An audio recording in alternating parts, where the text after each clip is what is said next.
All right, today we are diving deep into the world of advertising to talk about creative appeals. We're going to figure out why some ads just stick with you and actually get you to buy something, while most of them, well, they just vanish into thin air. So let's just start with a really common myth. A lot of us think an ad fails because, it just looks bad or the design is off. But the real problem?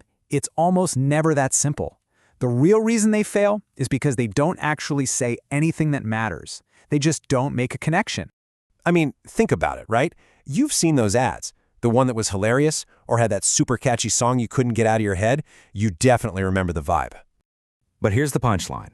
You can't for the life of you remember who the ad was for. And that, right there, is a total creative failure. The ad might have been entertaining, sure, but it didn't do its one job.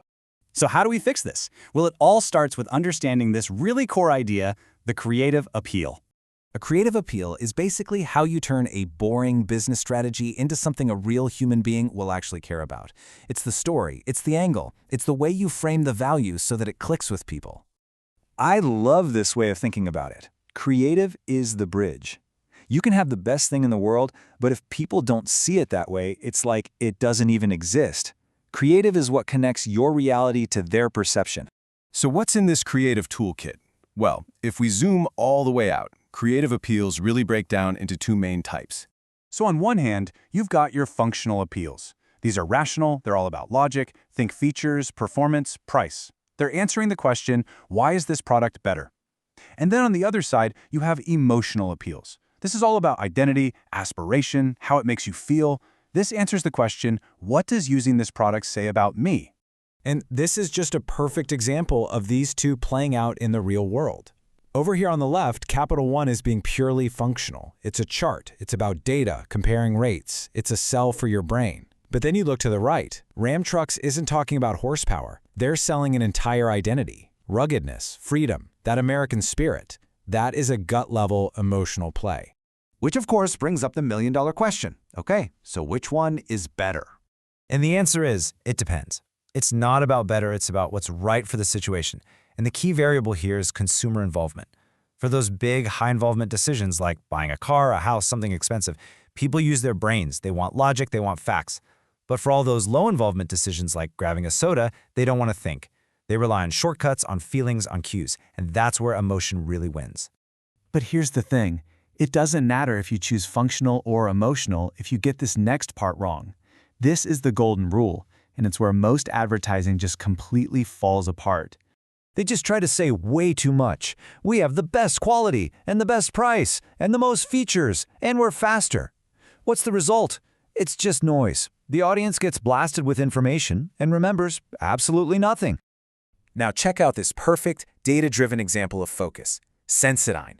If you look at the entire toothpaste market in the US, they're a player, but they've only got about 8%. But look what happens when you narrow the focus to the sensitive toothpaste market. Bam! They're the absolute king with 65% market share. Why? Because they focused. They decided to own one single idea, the best for sensitive teeth, and they just never let it go. This is the ultimate test. You have to be ruthlessly single-minded.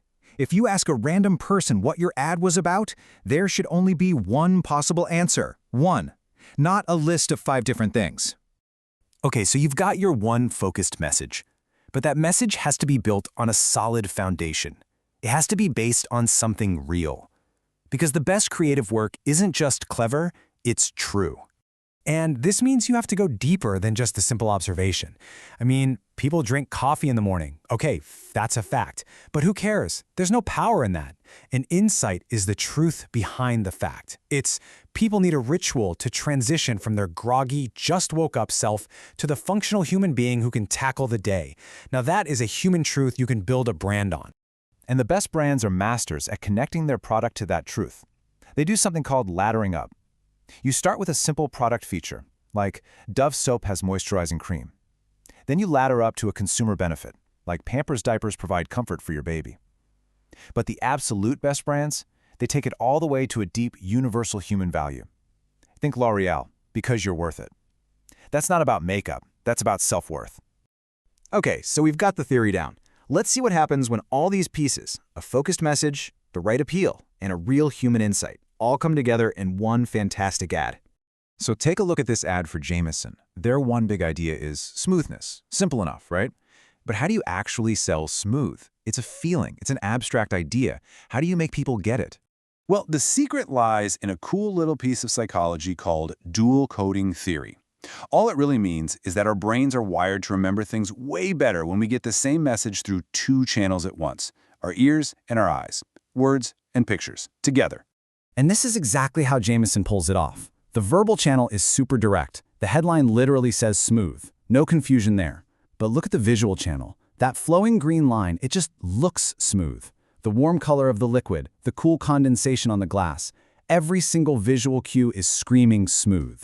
The words and the pictures are working in perfect harmony to drill that one single idea into your brain. All right, let's bring it all home and lock in the most important things you need to take away from all this. Number 1, focus always beats trying to be complete. Own one idea.